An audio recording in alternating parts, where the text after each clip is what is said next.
ಮನುವಾದ ಶೂದ್ರಾದಿ ಶೂದ್ರರನ್ನ ತಲೆ ಕತ್ತರಿಸಂತ ಕೆಲಸ ಮಾಡ್ತು. ಅಂಬೇಡ್ಕರ್ ಬಿಟ್ಟ ಬಾಣ, ಅಂಬೇಡ್ಕರ್ ದುಂಡು ಮೇಜಿನ ಪರಿಷತ್ತಿನಲ್ಲಿ ಬಿಟ್ಟ ಬಾಣ ಶೂದ್ರಾದಿ ಶೂದ್ರರನ್ನ ತಲೆ ಎತ್ತಾಗೆ ಮಾಡ್ತು ಅಂತ ಕರೆ ಕೊಟ್ಟ ಮಹಾನ್ ನಾಯಕನ ಒಂದು ಸಂದೇಶದ ಸಲುವಾಗಿ ಇವತ್ತೆಲ್ಲ ನಾವಿಲ್ಲಿ ಸೇರ್ಕೊಂಡಿದ್ವಿ.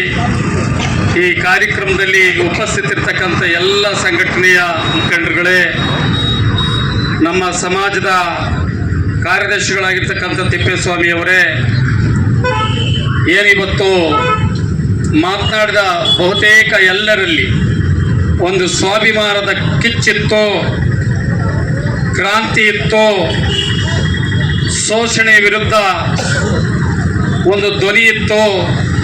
ಆ ನಿಟ್ಟಿನಲ್ಲಿ ಮಾತನಾಡಿದಂಥ ಪಾಲಣ್ಣಾದಿಯಾಗಿ ಎಲ್ಲ ದಲಿತ ಪರ ಸಂಘಟನೆಯ ಮುಖ್ಯಸ್ಥರೇ, ಇವತ್ತು ಅನಿರೀಕ್ಷಿತವಾಗಿ ಬಂದಂಥ ನಮ್ಮ ಈ ಕ್ಷೇತ್ರದ ಸುಪುತ್ರರು ಸುದೀರ್ಘವಾಗಿ ಸೇವೆಯನ್ನು 2 ಇಲಾಖೆಯಲ್ಲಿ ಸೇವೆಯನ್ನು ಮಾಡಿ ಇವತ್ತು ನಾವೆಲ್ಲ ಒಂದು ಕಡೆ ಇರೋಂಥ ಸುಸಂದರ್ಭದಲ್ಲಿ ಯಾವ ಅಂಬೇಡ್ಕರ್ ಕೊಟ್ಟ ಮೀಸಲಾತಿಯಲ್ಲಿ ಒಂದು ದಕ್ಷ ಆಡಳಿತವನ್ನು ಮಾಡಿ ನಿವೃತ್ತರಾಗಿರ್ತಕ್ಕಂಥ ಇಬ್ಬರು ನನ್ನ ಆತ್ಮೀಯ ಗೆಳೆಯರಾಗಿರ್ತಕ್ಕಂಥ MB ಮಾರಣ್ಣವರು, ಅವರು ಕಮರ್ಷಿಯಲ್ ಟ್ಯಾಕ್ಸ್ ಆದಾಯ ಕಮರ್ಷಿಯಲ್ ಟ್ಯಾಕ್ಸ್ ಈ ಒಂದು ಟ್ಯಾಕ್ಸ್ ಇಲಾಖೆಯಲ್ಲಿ ಒಂದು ಸಹಾಯಕ ಒಂದು ಕಮಿಷನರ್ ಆಗಿ ಅಸಿಸ್ಟೆಂಟ್ ಕಮಿಷನರ್ ಆಗಿ ಸೇವೆಯನ್ನು ಮಾಡಿ ನಿವೃತ್ತರಾಗಿರ್ತಕ್ಕಂಥ ಪಾಲಣ್ಣವರು ಅವ್ರ ಸ್ವಾರ್ಥ ಎಷ್ಟಿತ್ತು ನೋಡ್ರಿ. ಅವ್ರು ನಮ್ಮೂರಿನವರು, ಆದರೆ ಅವ್ರ ತಾತವರು ಮರನಹಳ್ಳಿಯವರು ನಮ್ಮೂರಿನವರಾದಂಥ ಮಾರಣ್ಣವರು ಅಂದರು. ಈಗ ಅದಕ್ಕೆ ನಾನು ಕೋರ್ಟ್ ಮೆಟ್ಲೆತ್ತಿದ್ದೀನಿ, ಮಾರಣ್ಣ ಚಿಕ್ಕಮ್ಮನಿಟ್ಟರ ಮರನಹಳ್ಳಿಯರ ಅಂತ. ಭಾಳ ಜನ ಲಾಯರ್ ಇದ್ದಾರೆ. ನೀವು ಸೈನ್ಯದ ಮೇಲೆ ಕೇವಲ 500 ಜನ ಹೋರಾಟವನ್ನು ಮಾಡಿ ವಿಜಯೋತ್ಸವವನ್ನು ನಾವು ಕೊಳ್ಳಿಗೆ ಹಾಕ್ಕೊಂಡಿದ್ವಿ. ಅಂತ ಒಂದು ದಿಟ್ಟ, ಅಂತ ಒಂದು ಕಿಚ್ಚಿರ್ತಕ್ಕಂಥವ್ರು ನಮಗೆ ಬೇಕಾಗಿದೆ. ಸ್ವಾಮಿ ವಿವೇಕಾನಂದರು ಅವರು ಅದರೇ ಹೇಳಿದ್ರು, ನನಗೆ 500 ಜನ ಶೂರರನ್ನು ಕೊಡಿ, ನಾನು ಈ ದೇಶಕ್ಕೆ ಸ್ವತಂತ್ರವನ್ನು ತಂದು ಕೊಡ್ತೀನಿ ಅಂತೇಳಿ. ಹಾಗಾಗಿ ಲೆಕ್ಕಕ್ಕುಂಟು ಆಟಕ್ಕಿಲ್ಲ ಅನ್ನೋಂಥ ಜನ ನಮಗೆ ಬೇಕಾಗಿಲ್ಲ. ನಮಗೆ ಬೇಕಾಗಿರೋದು ಎಂಥರು ಅಂತ ಹೇಳಿದ್ರೆ ಲೆಕ್ಕಕ್ಕುಂಟು ಆಟಕ್ಕಿಲ್ಲ, ಆಟದಲ್ಲಿ ಗೆಲ್ಲಂಥವ್ರು ಆಗಬೇಕು. ಈಗ ತಾನೇ ನಮ್ಮ ಸಿದ್ದಣ್ಣವರು ಇಲ್ಲಿ ಫೋಟೋವನ್ನು ತೋರಿಸಿದ್ರು.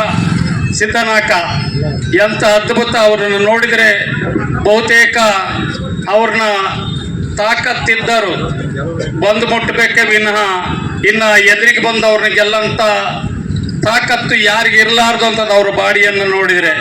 ಹಾಗಾಗಿ ಮಾರುವೇಷದಲ್ಲಿ ಬಂದವ್ರನ್ನ ಗೆಲ್ಲಬಹುದೇ, ಆದರೆ ಮುಖಾಮುಖಿಯಾಗಿ ಬಂದು ಗೆಲ್ಲಂತ ಸಾಧ್ಯ ಇಲ್ಲ ಅನ್ನೋಂಥದ್ದು ನಾನು ಎದೆ ಮುಟ್ಟಿ ಹೇಳ್ತೀನಿ. ಅವರ ಬಾಡಿಯನ್ನು ನೋಡಿದ್ರೆ ಸೌಂಡ್ ಮಾಡಿ ಸೌಂಡ್ ಬಾಡಿ ಅಂತ ಸೌಂಡ್ ಇರ್ತಕ್ಕಂಥ ಸಿದ್ದನಾಕ ನಿಜವಾಗ್ಲೂ ಹಿಂತರಬೇಕಾಗಿದೆ. ಆ ಕಾರಣಕ್ಕರಿ 28,000 ಸೈನಿಕರನ್ನು 500 ಜನ ಸೋಲಿಸಿ ಆ ವಿಜಯ ಪತಾಕಿಯನ್ನು ಹೊರಾಂಗದಲ್ಲಿ ಅವರು ವಿಜಯ ಪತಾಕಿಯನ್ನು ಆರಿಸಿದ್ರು ಅನ್ನೋಂಥ ಮಾತು. ಹಾಗಾಗಿ ದಯಮಾಡಿ ಎಲ್ಲ ಶೋಷಿತರೆ, ದಲಿತರೆ, ನಮಗೆ ಇವತ್ತು ಎಚ್ಚೆತ್ತಬೇಕಾಗಿದೆ. ಇವತ್ತು ಪಾಲಣ್ಣವರು ಮಾತಾಡ್ತಾ ಹೇಳ್ತಾ ಇದ್ರು, ಬಹಳ ಜನ ಇಲ್ಲಿ ಹೋಗ್ತಾರೆ, ಬಹಳ ಜನ ಇಲ್ಲಿ ಬರ್ತಾರೆ. ಯಾರೋ ಕೆಲಸಕ್ಕಿಲ್ದರು ದಲಿತರು ಮೀಸಲಾತಿಗೆ ಇಟ್ಕೊಂಡು ಕೂಗಾಡ್ತಾರಂತಾರೆ. ಇವತ್ತು ನಮಗೆ ಅನಿವಾರ್ಯ ಮೀಸಲಾತಿ, ನೀವ್ಯಾಕಪ್ಪ ಮೀಸಲಾತಿ ಭಿಕ್ಷೆ ಪಾತ್ರೆ ಹಿಡ್ಕೊಂಡು ನಾವೆಲ್ಲ ಸವರ್ಣೀಯರು ಮೇಲೋಗ್ತಾರಂತ ನಾವು ಓದೋ ದಾರಿ ನೀವ್ಯಾಕೆ ಬರ್ತಾಯಿದ್ರಿ? ಅದು ನಾನು ನಿಮ್ಮನ್ನೇ ಈ ವೇದಿಕೆ ಮುಖಾಂತರ ಪ್ರಶ್ನೆ ಮಾಡ್ತೀನಿ. ಮೊನ್ನೆ ತಾನೇ ಯಾರು ಬಂದ್ರಿ? ಅಲ್ಲಿ ಬೆಳಗಾಂ ಅಧಿವೇಶನ ನಡೆಯಂತವ್ರು ಯಾರು ಬಂದ್ರಿ? ವಿಧಾನಸೌಧ ಮುಂದೆ ಯಾರು ಕೇಳ್ತಾ ಇದ್ರಿ ಮೀಸಲಾತಿ? ನಿಮಗೆ ಮೀಸಲಾತಿ ಅಂಬೇಡ್ಕರ್ ಕೊಟ್ಟ ಮೀಸಲಾತಿ ಬೇಕು, ಸಂವಿಧಾನದಲ್ಲಿ ಬರುವಂತ ಮೀಸಲಾತಿಗೆ ಹೋರಾಟ ಮಾಡ್ತೀರಿ. ಇಂಥ ಕಾರ್ಯಕ್ರಮದಲ್ಲಿ ಎಂದು ಬಂದು ಸವರ್ಣೀಯರ ನಂತರ ಅಂಬೇಡ್ಕರ್ ಒಂದು ಪುತ್ಥಳಿಗೆ ಮಾಲಾರ್ಪಣೆ ಮಾಡಿದ ಇತಿಹಾಸ ಇದೆ ಈ ಜಗಳೂರಿನಲ್ಲಿ. ಕೇವಲ ಜಗಳೂರಿನಲ್ಲಿ ರಾಜ್ಯದಲ್ಲಿ ಅಂಬೇಡ್ಕರ್ ಅಂದ್ರೆ ಯಾರೋ ದಲಿತರಿಗೆ ಸಂಬಂಧಪಟ್ಟವನು, ಒಟ್ಟಿಗಿಲ್ದವರಿಗೆ ಸಂಬಂಧಪಟ್ಟವನು. ಹಾಗಾಗಿ ಇವತ್ತು ನಮಗೆ ಸಮರಕ್ಕೂ ಸೈ, ಸ್ನೇಹಕ್ಕೂ ಸೈ.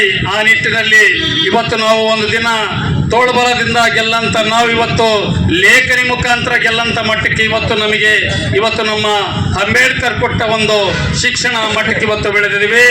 ಇವತ್ತು ನಾವು ಯಾದ್ರಾಗೇನು ಕಡಿಮೆ ಇಲ್ಲ ಅಂತ ಮಾತನ್ನು ನಾನು ಇವತ್ತು ನೇರವಾಗಿ ಇವತ್ತು ಬಹಿರಂಗವಾಗಿ ಈ ವೇದಿಕೆ ಮುಖಾಂತರ ನಾನು ಹೇಳಕ್ ಬಯಸ್ತಾ ಇದ್ದೀನಿ.